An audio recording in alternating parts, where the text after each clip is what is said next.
My girlfriend said, I need the apartment this weekend. Girls spa retreat, no boys allowed. I responded, have fun. Then her gay best friend accidentally sent me a text meant for her about their romantic weekend. I forwarded it to her entire friend group and changed the locks. When she came home with him Sunday night, I 29 male got the message Thursday morning while making coffee. My girlfriend Natalie 27 was getting ready for work, humming some pop song. Babe, I need the apartment this weekend, she announced, not asked. Girls spa retreat, already confirmed with Jess and Mia. No boys allowed, obviously. We'd been together 3 years, living in my apartment for the last 18 months. Never had an issue with her friends coming over before. This weekend? That's pretty sudden. She rolled her eyes. God, don't be clingy. It's just 2 nights. You can crash at your brother's or something. Why can't you guys do the spa thing at Jess's place? Because I already told them here. Plus, we want to use your amazing bathtub for face masks and stuff. Come on, don't make this weird. Something felt off, but after 3 years, you pick your battles. Yeah, okay, have fun. She beamed, kissed my cheek. You're the best. We're doing wine, movies, the works, total relaxation mode. Friday afternoon, I packed a bag. Natalie practically pushed me out the door at 5 p.m. They'll be here soon, love you, bye. Door closed, locked, crashed at my brother Derek's place. We played Xbox, ordered pizza. Normal Friday. Around 11 p.m., watching some stand-up special, my phone buzzed. Text from an unknown number. Unknown, can't wait for tomorrow night, babe. Got us that wine you love and those candles. Romantic AF. I stared at it. Wrong number, obviously. Was about to delete when another came through. Unknown. Nat, are gonna look so hot in that lingerie. Worth every penny, lol. My blood went ice cold. Nat, Natalie. The next text confirmed it. Unknown. Shit, wrong person. This is Garrett BW. Nat gave me her number for emergencies. Please don't say anything. She'll kill me. Garrett, her gay best friend from college. The one she swore was practically her sister. The one who came to our dinner parties with his boyfriend, who I'd never actually met now that I thought about it. My hands were shaking. Derek noticed. Yo, you good? Showed him the texts. His face went dark. That yeah. What you gonna do? Good question. Confront her? Storm over there? Part of me wanted to. But the calculating part, the part that was already 3 steps ahead, had a different idea. Nothing, yet. First, I screenshot everything. Then I opened Instagram. Natalie had already posted stories. Her, Jess, and Mia with face masks, wine glasses, girls' night, spa weekend. Looked convincing. Except, I zoomed in on one photo. Reflection in the wine glass. A man's watch on the coffee table. Garrett's watch. I knew because he'd bragged about it last month. Limited edition something or other. The rage was cold now. Methodical. Update 1 Saturday morning came with a plan. Not a rage plan, a consequences plan. First move, documentation. Garrett's texts were just the start. I went through our message history with fresh eyes. All those girls' nights Natalie had. All those times Garrett was having boy troubles and needed her support. The weekend trips to see her college friends where Garrett just happened to also be visiting.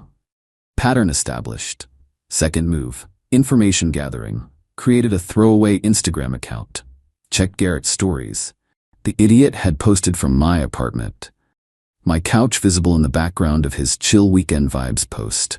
He'd even tagged the location as our neighborhood.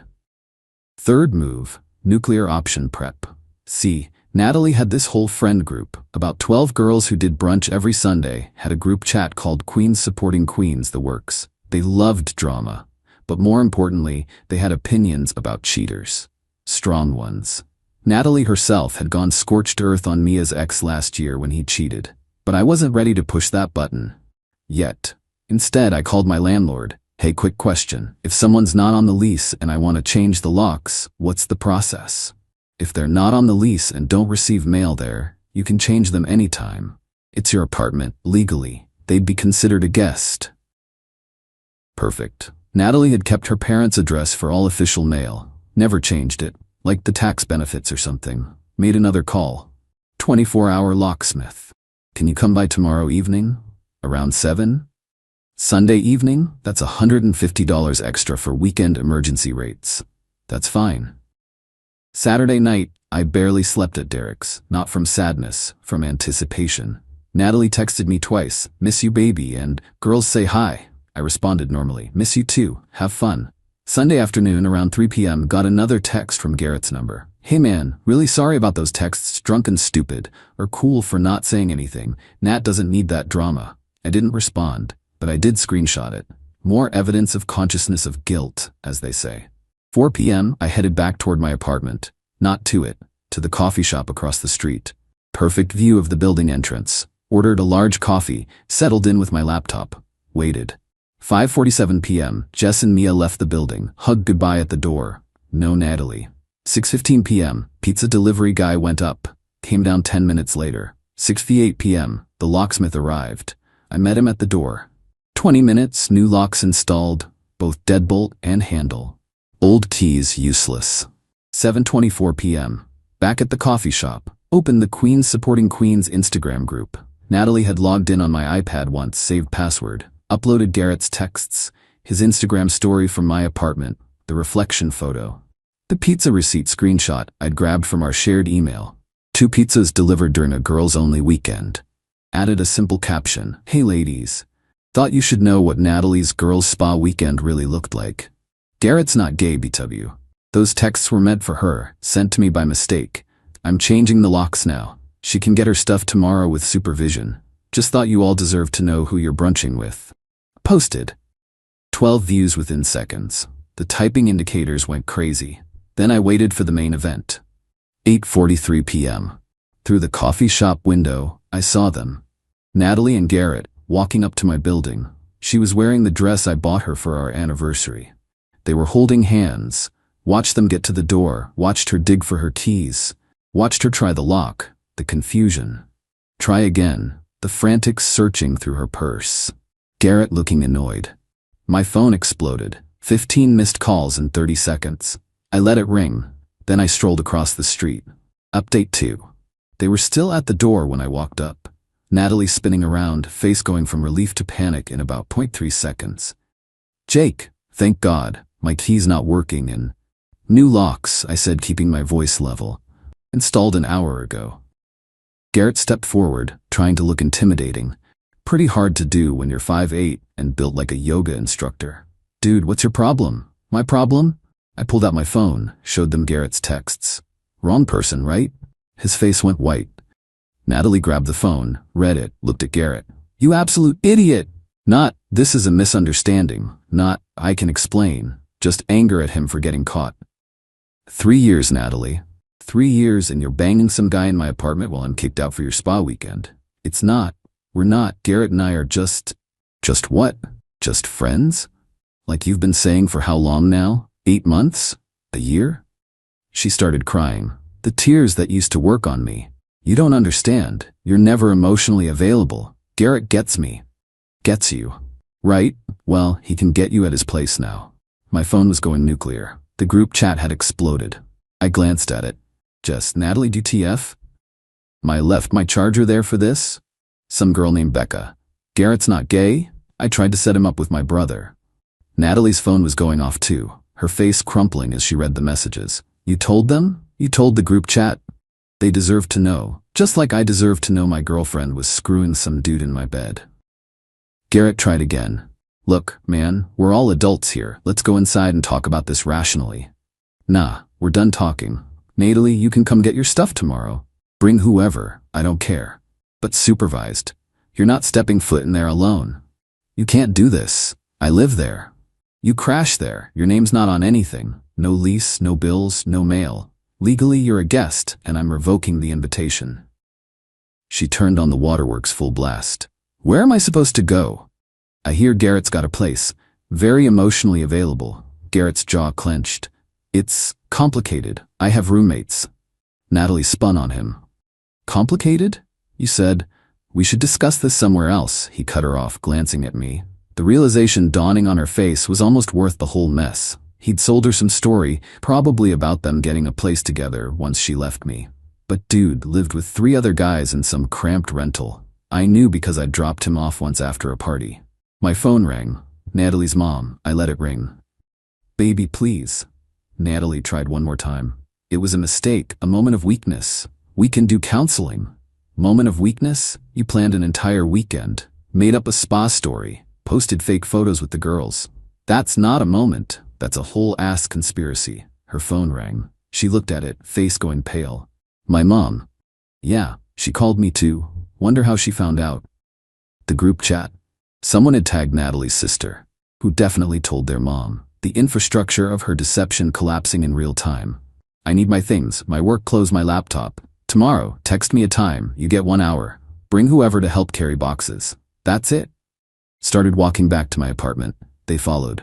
Jake, come on, Natalie shouted. You're being ridiculous. So I made a mistake. Mistake? You kicked me out of my own apartment to hook up with your gay best friend. That's not a mistake. That's a choice. Multiple choices. Dozens of lies. We'd reached my building door. I turned around one last time. Garrett was trying to call someone. Probably those roommates begging for couch space. Natalie was ugly crying now, makeup running everywhere. Oh, and Natalie? Your spa weekend story? Next time you post fake girls' night photos, maybe check the reflections. Garrett's watch was visible in your wine glass. Went inside, locked both new locks. Stood in my apartment. Our apartment, no, my apartment. Her stuff was everywhere. The throw pillows she insisted on, her organic tea collection, the live, laugh, love wall decal I always hated. Poured myself a whiskey. My phone had 47 texts, mostly from the group chat, 23 missed calls, and counting. Natalie's social world imploding in real time. By tomorrow, everyone would know. Not through me spreading rumors, but through her own friend group's gossip network. Heard pounding on the door. Natalie's voice. Jake, you can't do this. My whole life is in there. No, I thought. Your stuff is in there. Your life is out there, dealing with the consequences. The pounding continued for about 10 minutes, then stopped. Then my phone buzzed. Text from building management. Mr. Peterson, we've received a noise complaint. Please address the situation, I responded. Ex-girlfriend locked out after cheating. She's not a tenant. I've asked her to leave. If she continues, please call the police. 5 minutes later, the pounding stopped for good. Monday was going to be interesting. Update 3. Monday morning came with a hangover and 183 text messages. The group chat had gone through several stages of grief overnight. Shock, anger, then the detective phase, where they pieced together all of Natalie's lies over the past months. Turns out I wasn't the only one she'd been playing. Jess texted me privately. She borrowed $300 for her mom's medical bills last month. Her mom just told me she's never been sick. WTF. Mia. Those designer bags she said were gifts from her bonus? Garrett posted about buying his girl presents. I feel so stupid. The appointment for her to get her stuff was set for 4 p.m. She showed up at 3:30 because of course she did. Brought her sister Amy and 2 guys with a truck. No Garrett. Interesting. Amy tried the sympathy angle while we waited for 4. She's devastated, Jake. Hasn't stopped crying. Cool. That's it? Cool? After 3 years? After 3 years of what? The last year was apparently a lie. So really, after 2 years and whatever performance she was putting on while screwing Garrett. Natalie stood there, puffy-eyed, silent, wearing sweats and looking rough. The guys with the truck looked uncomfortable. 4 p.m. exactly, I opened the door. Had everything boxed and labeled in the living room. Clothes, toiletries, her books, everything. Even her stupid wall decal, carefully peeled off and rolled up. 1 hour. Take only what's in the boxes. Everything else stays. She tried to push past me toward the bedroom. I need to check. Boxes. Only. Or leave now with nothing. She looked at Amy, who shrugged. They started loading. Natalie kept trying to make eye contact, kept starting sentences and stopping. Finally, as they carried the last box out, she broke. I loved you, she said quietly. I did. Garrett made me feel special. And I didn't? You made me feel secure. There's a difference. Right. I was the safety net while you played with the trapeze artist. Got it? That's not. She stopped. Where am I supposed to go? That's a you problem. Amy's? Your parents? Maybe Garrett finally cleared it with his roommates? Her face darkened. He says he needs space to figure things out. I actually laughed, full belly laugh. Space? That's beautiful, really. She started crying again. Amy rubbed her back, shooting me dirty looks. The truck guys were already at the door with the furniture dolly. We done here? One asked. Wait, Natalie said. My necklace, the one you gave me for Christmas. It's in the jewelry box on the dresser. That stays. But you gave it to me. I gave it to my girlfriend. You're not her anymore. You're the woman who lied to me for months and kicked me out of my own apartment to hook up with another dude. Amy stepped forward. That's theft. Sue me. They left. Natalie, looking back one more time, maybe expecting me to break, to call her back. I just closed the door. The aftermath rolled in over the next week. Garrett got dumped by his actual girlfriend. Yeah, turns out he had one. Some girl in another city who found out through Instagram. The web of lies was impressive. Natalie's friend group split. Half thought I went too far with the public exposure. Half thought she deserved worse. The Sunday brunches were on pause indefinitely. She moved back in with her parents, put up some motivational quotes about growth through adversity on social media. Garrett tried to salvage his reputation by claiming he was exploring his sexuality and that I was being homophobic. That lasted about 5 minutes until someone posted screenshots of him hitting on 3 different women at a bar that weekend. The best part? 2 weeks later, I got a Venmo request from Natalie. $47.50. For my half of the utilities this month. The entitlement. The sheer, unbelievable entitlement. I declined it and blocked her. It's been a month now. Apartment's been rearranged completely. Got rid of everything that reminded me of her. Even bought new sheets, new towels, the works. My brother says I'm being extra, but I don't care. It's my space now. Actually mine. Dating? Nah, not yet. Still processing the fact that someone I trusted completely could lie so easily. The signs were there, looking back. The little inconsistencies. The way she'd get defensive over nothing. How her phone was suddenly always face down. But I'm good. Better, actually. There's something liberating about slamming the door on toxic people. About not trying to save something that's already dead. About letting people face the consequences of their own choices without cushioning the fall. Natalie texted from a friend's phone last week. I know you hate me, but I just wanted you to know Garrett and I aren't together. It meant nothing. I threw away everything for nothing. I didn't reply. But I did think, no, you threw it away for something. For the thrill, the deception, the excitement of sneaking around. You got exactly what you wanted. It just wasn't worth what you thought it was. The locks are still new. They work great. And the apartment never felt more like home. My girlfriend announced at my birthday dinner, I'm sleeping with someone who can actually satisfy me, to humiliate me. I stood up and said, so is everyone. Then I revealed I knew about all 5 of her affairs and had invited them all to the party. They were walking in right then. I, 29 male, had my entire world flip upside down 2 weeks ago at what was supposed to be my birthday dinner. My girlfriend Bianca, 27, decided to publicly humiliate me in front of my family and friends, but she had no idea I'd been preparing for this moment for 3 months. Let me paint the picture. We'd been together for 4 years. Living together for 2. I'd been planning to propose next month. Had the ring and everything. Then 3 months ago, I accidentally saw a notification on her phone while she was showering. It was from someone saved as Jim. Saying, can't wait to taste you again tomorrow. My stomach dropped, but instead of confronting her immediately, something told me to dig deeper. Call it intuition, or maybe just years of her making little comments about how I was adequate in bed, or how her exes were different. Red flags I'd ignored because I loved her. I did something I'm not proud of. I put a tracker app on her phone when she was drunk one night. Before you judge me, just wait. What I discovered over the next few weeks made me physically sick. Monday, Wednesday mornings, Jerome from her gym, been going on for 8 months. Tuesday evenings, Dimitri, her work mentor. 6 months. Thursday book club, actually meeting Caden, her ex from college. 4 months. Saturday girls brunch, meeting up with Elijah, a bartender from her favorite wine bar. 5 months. Random emergency work calls, Tomas, her married boss. 3 months. 5 different men, and the messages I saw? She was telling each one they were the only one who understood her, and that I was just temporary until she figured things out. The kicker? She was still taking money from me for her car payment, letting me pay for our vacations, and had me co-sign her student loan refinance just 2 months ago. So I started planning. I told Bianca I wanted a big birthday dinner, invited both our families, all our friends, made it seem like a huge deal.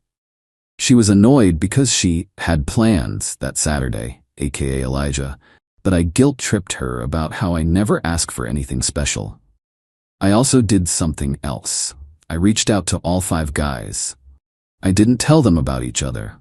That would have ruined the surprise. I just told each one individually that I knew about their relationship with Bianca, that I was ending things with her at my birthday dinner, and if they wanted to finally go public with her, they should show up at 8 p.m. sharp. I'd text them when to come in.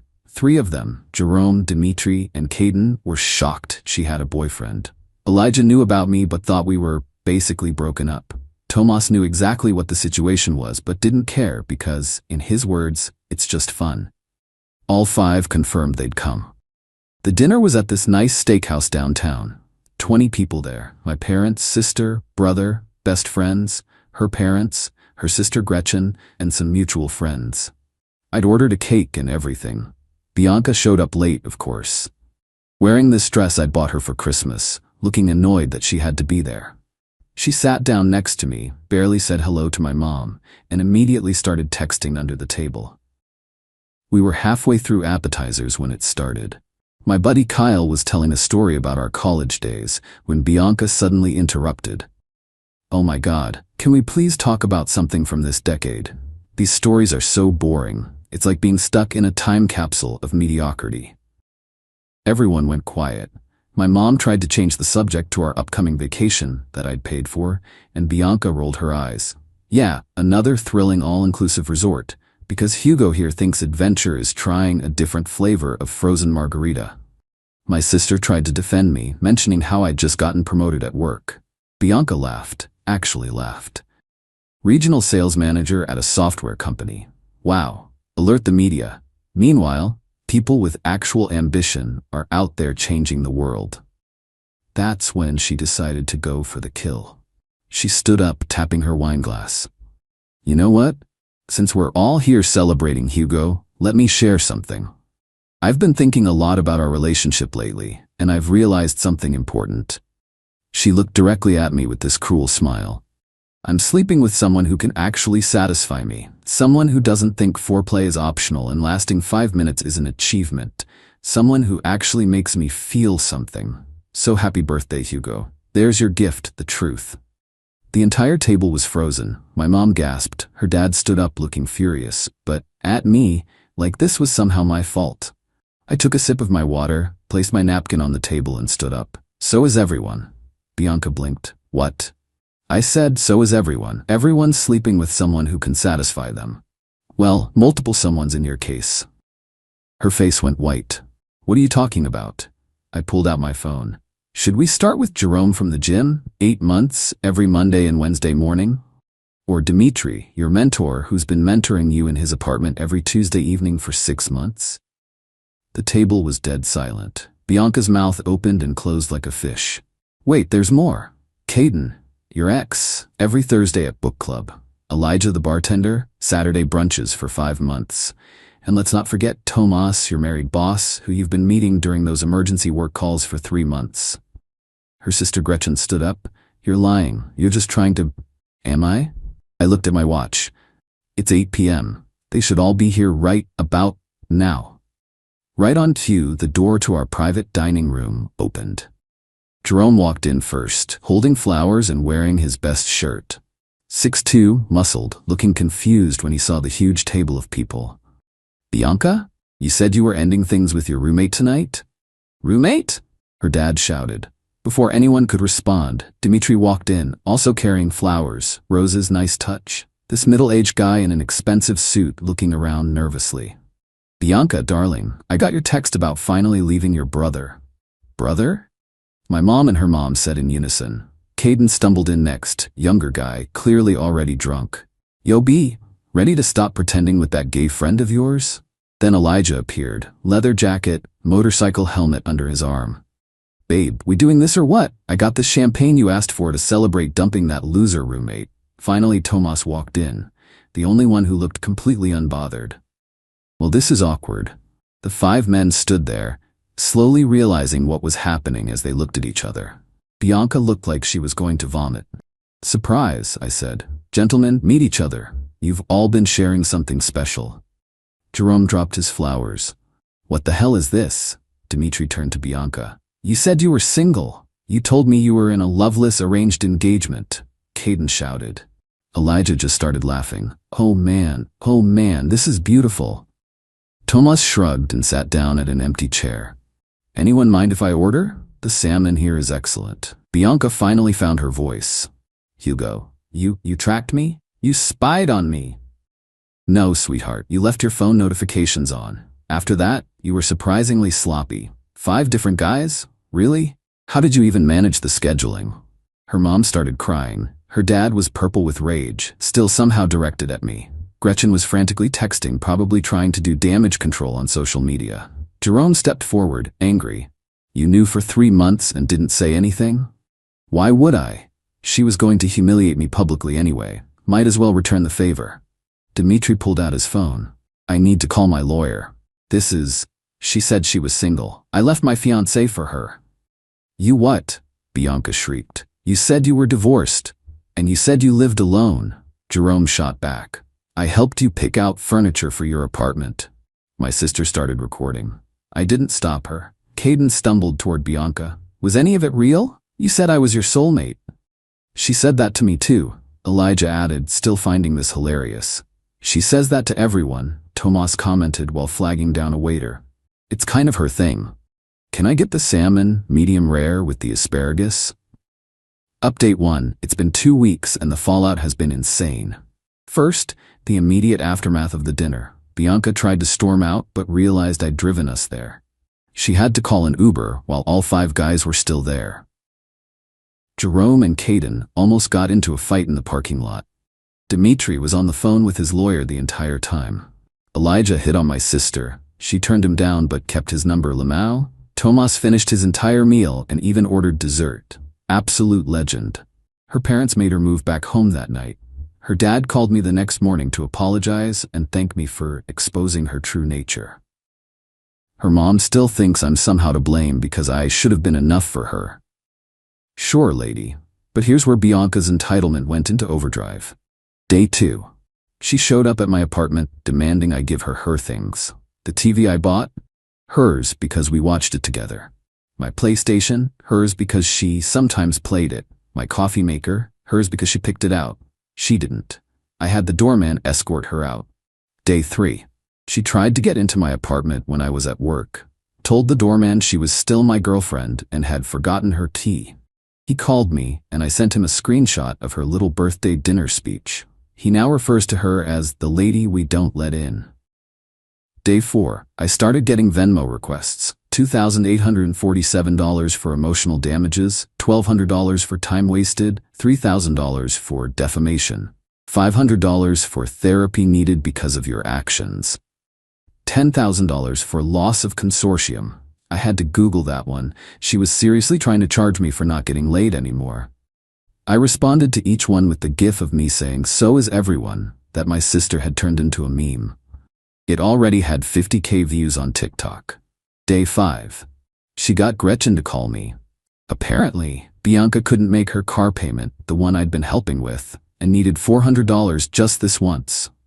I reminded Gretchen that her sister had 5 boyfriends who could probably split the cost. She hung up on me. Day 6. The extinction burst. I know everyone uses this term, but holy hell. 9 a.m. She sent her cousin Ronnie to my gym to talk sense into me. 11 a.m. She had a lawyer friend send me a cease and desist about sharing private information. Not legally binding, my actual lawyer laughed. 2 p.m. She tried to log into my Netflix, Hulu, Disney Plus, and HBO accounts. I changed all passwords. 4 p.m. She called my work saying she was my wife and there was a family emergency. My boss knew the whole story and put her on speaker for the office to hear. 6 p.m. She posted on Instagram that I was abusive and had isolated her from friends. 8 p.m. She created a fake dating profile using my photos saying I had herpes. The fake dating profile was the last straw. I hired a lawyer. Update 2.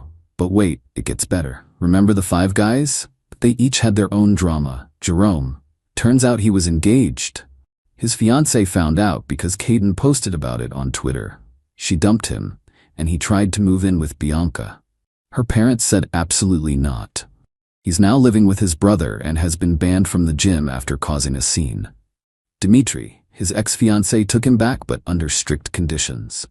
He had to sign a prenup, they weren't even married yet, lol. Give her all his passwords and go to therapy. He also had to pay me $5,000 for contributing to emotional distress as part of his apology to her. I donated it to a cheaters support group in Bianca's name.